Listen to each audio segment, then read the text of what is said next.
ایک ہے، خود بخود ہے، ہمیشہ سے ہے اور ہمیشہ رہے گا۔ حضرت محمد صلی اللہ علیہ وسلم آخری نبی ہیں، عالمی نبی ہیں، قیامت تک کے لیے نبی ہیں۔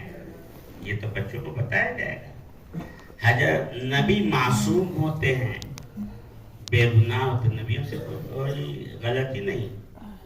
آج یہ بات کہی جا رہی ہے، نبیوں سے بھی غلطی ہوتی۔ صحابہ مغفور ہیں، اولیاء اللہ محفوظ ہیں۔ یہ عقائد ہے ہمارا اہل سنت والجماعت کا۔ اس لیے میرے محترم دوستو اور بزرگوں بھائیوں، 100% بچے بچیاں مکتب سے جو ہے، چاہے اسکول کانوینٹ کہیں بھی پڑھے، لیکن مکتب میں 1 گھنٹہ 2 گھنٹہ اگر پڑھ لے، مشغول بہت ہے شہروں میں، تو 1 گھنٹہ لیجیے، بغیر مار پیٹ کو اس کو پڑھایا جائے۔ 20 کا بیچ، ہمارے یہاں تو 20 کا بیچ، اور بورڈ سے پڑھایا جاتا ہے، مار پیٹ نہیں ہے، اور اسی میں 1 گھنٹہ میں یاد بھی کرایا جاتا ہے، یاد بھی کرا دیا جاتا ہے۔ تو اس سے بچے بہت نکل رہے ہیں۔ اس میں چارٹ ہے، فجر کی نماز، ظہر، عصر پڑھی کہ نہیں، اور 1 مہینہ میں آپ والدین سے دستخط کرا کر، اب بچہ جاتا ہے، سلام کرتا ہے، گھر میں جانے کا سنت کے مطابق آتا ہے، تو گھر والوں کو کچھ ملتا ہے مکتب سے، تو ان کا حوصلہ بلند ہوتا ہے، تو پیسے بھی دیتے ہیں، باقاعدہ اس کا ڈریس ہے، سب کچھ ہے، جیسے اسکول کالج کانوینٹ میں بچے جاتے ہیں اس طرح سے، یعنی فیس لے کر۔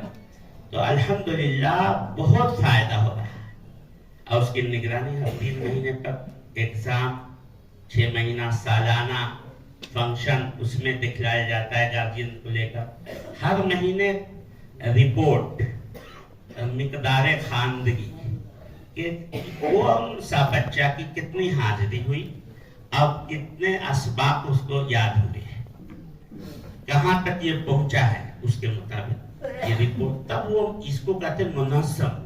حالانکہ میں مختصر عرض کر رہا ہوں، پوری سب کی تفصیل ہے۔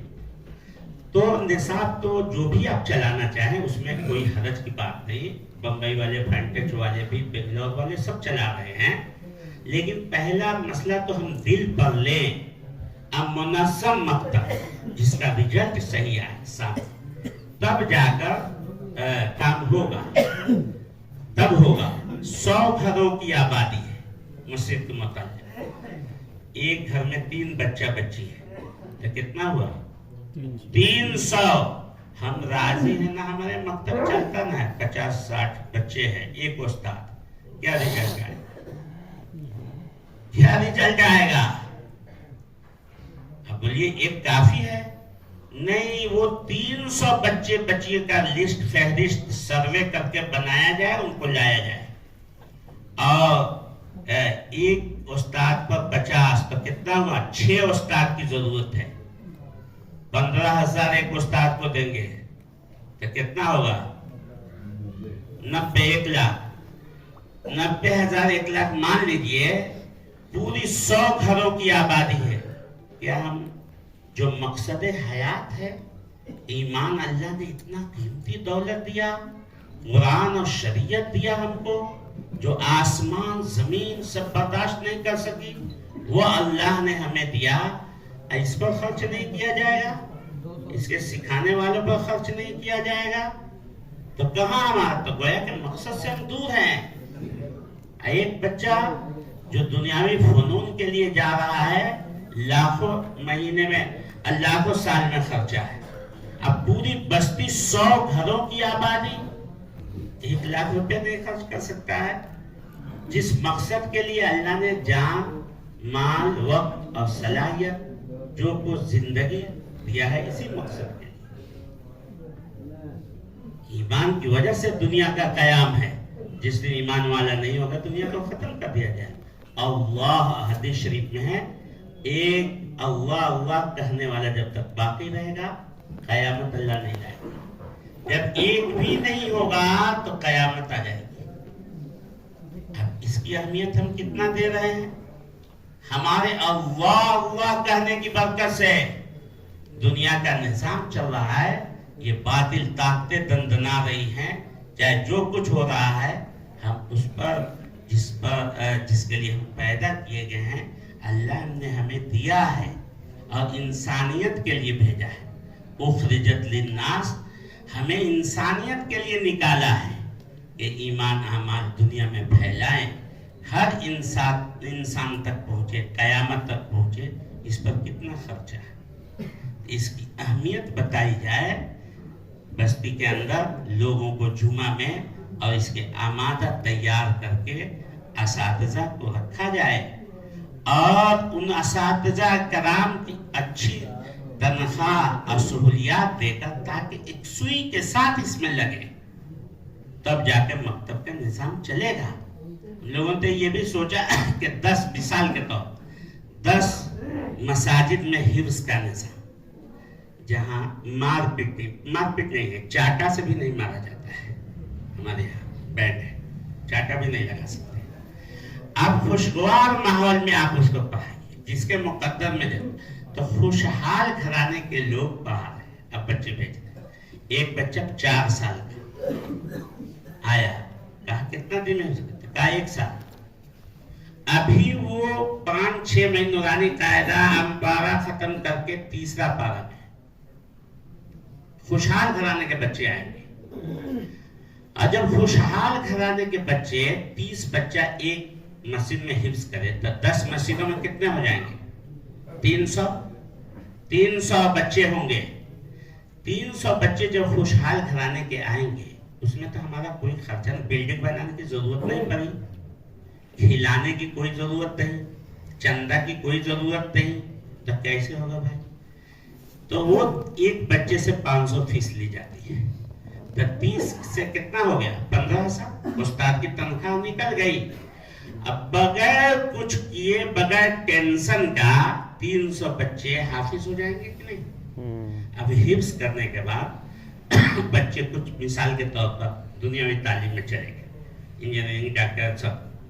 آدھا 100 بچہ اگر خوشحال کرا دیں گے، عالم بنے، مفتی بنے، اور ان سے جہاں جائیں گے تو کام کریں گے کہ نہیں؟ اپنے حساب سے نہیں کریں گے. اکثر دیکھا جا رہا ہے دنیاوی لائن میں جو بچے حفظ کر کے جا رہے ہیں ٹاپ کر رہے ہیں، اکثریت بچے.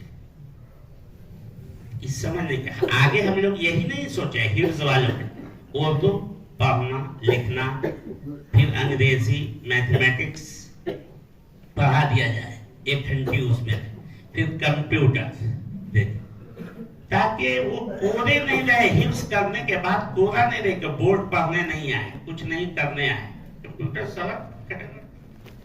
تو آپ جب چاہیں گے دل پر لیں گے تو ہو جائے گا. ہم دل پر نہیں لیں گے تو نہیں کچھ ہوگا، نہیں کچھ ہوگا. اس لیے پورا مجمع کو نیت کرنی پڑے گی کہ مکاتب کے قیام کو، ہم مکاتب کے نظام کو مضبوط کریں گے. ہم انشاءاللہ کریں گے بھائی، انشاءاللہ. اللہ اس کے لیے قبول فرمائے، ہم سبھی کو لیے آسان فرمائے. اللہ مدد فرمائے، نصرت فرمائے. یہ معمولی کام نہیں ہے. مطلب ہر اب جتنی دیکھیے دارالعلوم، امارت شرعیہ، جمعیات، سب لوگ اس کے طرف کہہ رہے ہیں. سب لوگوں کا شرح ہے کہ ہر گاؤں میں جہاں 5 گھر مسلمان ہیں وہاں بھی مکتب قائم کریں. 10 گھر ہے، آپ سروے کیجیے اپنی بستی کا، حلقے کا، سب کا سروے کر کے اس کو کھولا ہے. تو انشاءاللہ اللہ کی ذات سے امید ہے، قوی امید ہے کہ اللہ کی مدد آئے گی، کام چلے گا. دین کا کام اللہ کی مدد سے ہوتا ہے. ہمارے زیادہ فکر کرنے، نیت، ارادہ، کوشش، محنت کہ ہم مکلف ہیں اور علماء سے رہبری لیتے رہیں، اس کے مکلف ہیں. رزلٹ، نتیجہ یہ اللہ کے ہاتھ میں ہے. دین کا کام آسان اللہ نے اس لیے کیا ہے، نتیجہ اللہ کے ہاتھ میں. نتیجہ ہمارے ہاتھ میں ہوتی تو بہت مشکل اور بھاری ہوتی. نتیجہ اللہ کے ہاتھ. ہم فکر کریں گے اور انڈیا سب مکاتب بھی کھولے، مدارس بھی کھولے، خانقاہ بھی. اب یہ دعوت کا کام تو اپنا دنیا میں 213 ملکوں میں کام ہو رہا ہے. تو ان کی بھی ایک زندگی تھی، ایک ہماری بھی زندگی. ہم بھی کچھ کریں. اللہ کے نام پر کچھ کیا جائے تو مقامی کام کو بھی مستحکم اور مکاتب کو بھی مستحکم کریں گے بھائی انشاءاللہ. مختصر یہ دوسری بات ہمارے ذمہ یہ لگائی گئی کہ چمپارن زون کا یہاں پچھلے مشورے سے طے ہوا تھا بہار کے ذمہ داروں کا سفر، جس میں حضرت سہراب صاحب مدد علی تھے، انجینئر شمیم صاحب تھے، اس میں میرا بھی نام تھا تو میں بھی ساتھ ہو لیا تھا. تو یہ سفر سیوان سے شروع ہوا، یہاں پٹنہ میں جمع ہوئے، پٹنہ سے گئے مظفر پور، حضرت مولانا اشتیاق صاحب کے ہاں ملاقات ہوئی، پھر کچھ ہدایات کیے، دعا کرائے، پھر وہ جماعت سفر شروع کی. پھر موتیہاری میں تو نہیں گئی لیکن میں آ کر مل گیا وہاں راستے میں. ہم لوگ سیوان گئے، الحمدللہ 2 دن سیوان کا تھا شہر میں. تو وہاں مستورات میں بھی پروگرام سیوان والے رکھے، وہاں بھی بات ہوئی. پھر عمومی بیان انٹلیکچوئلس میں بھی اور عمومی بھی پروگرام دیہات میں ہوا، اور شہر کے ڈاکٹر انجینئر پروفیسر ان لوگوں میں بھی ہوا. پھر پرانوں میں بھی ہوا، شہر کے جتنے پرانے تھے تو اس میں بھی الگ، یعنی نشستیں بہت. دیہاتوں میں بھی 10-15-20 کلومیٹر میرا بھی جانا ہوا. کہاں ہم گئے تھے، ایک کے تو ہریانس کے بغل میں جمال تھا، وہاں بھی جانا ہوا. غازی پور بھی میں بھی ہوا، 20-25 کلومیٹر دور شہر. غازی پور وہاں بھی جانا ہوا. الحمدللہ 2 دن میں بہت فائدہ. پھر وہاں سے ہم لوگ ترتیب نظام سب بنائی گئی. پھر وہاں سے ہم لوگ سیوان میں ایک جگہ گوپال گنج آئے، تو گوپال گنج میں 2 دن ہوا پروگرام. تو وہ بھی اسی طرح مستورات میں بھی عمومی بیان بھی ہوا. تو یہ سب وہاں بھی بہت، ہاں ہر جگہ علماء کی نشست تھی ماشاءاللہ. علماء کرام بہت اثر لیے، بہت روئے دھوئے بھی. ہر جگہ علماء کی نشست، سیوان میں بھی، گوپال گنج میں بھی الحمدللہ بہت اچھا. اس کے بعد ہم لوگ موتیہاری، شہر میں نہیں تھا پروگرام، دیہات میں ڈھاکہ آپ لوگ جانتے ہوں گے جہاں سے کام شروع ہوا تھا. تو تبلیغ پورے بہار جھارکھنڈ میں. تو ڈھاکہ سے 10-12 کلومیٹر پر ایک گاؤں مرلی کو. لیکن ڈھاکہ شہر میں ایک مدرسہ بہت پرانا آزاد مدرسہ، وہاں پر علماء کرام کا 5 تاریخ کو ظہر کے نماز کے بعد وہ جو تھا. علاقے کے بھی علماء ہیں، مدرسے کے بھی علماء کرام بہت جمع ہوئے. الحمدللہ بہت گھنٹوں بات ہوئی، بہت لوگ خوش ہوئے، بہت کام کو لیا دل پر لوگوں نے. پھر ہم لوگ گئے وہی مرلی. پھر مرلی میں بھی عمومی بیان، جامع مسجد میں پوری مسجد نیچے اوپر بھی بھر گئی تھی، بات چیت ہوئی. الحمدللہ وہ بہت اچھا. پھر وہاں سے ہم لوگ چلے ایک خیروا مدرسہ، نام سنے ہوں گے، پورے بہار میں مشہور ہے، 1200 بچے حفظ میں ہیں. وہاں کے بیچ میں ایک اور بڑا مدرسہ ہے، منبول مادھو پور. تو وہاں بھی ہم لوگ ناشتے کی وہاں دعوت تھی تو وہاں گئے. تو بچوں میں الگ بات، علماء کرام جو ہوتا الگ. وہاں کے مکھیا لوگ کئی 3-4 مکھیا جو جیتے تھے تو وہ لوگ بھی جمع تھے، اور لوگ بھی تھے ماشاءاللہ. وہاں بھی بات چیت بھی بہت. پھر وہاں سے ہم لوگ خیروا مدرسہ پہنچے. خیروا مدرسہ میں ظہر کے بعد علماء کرام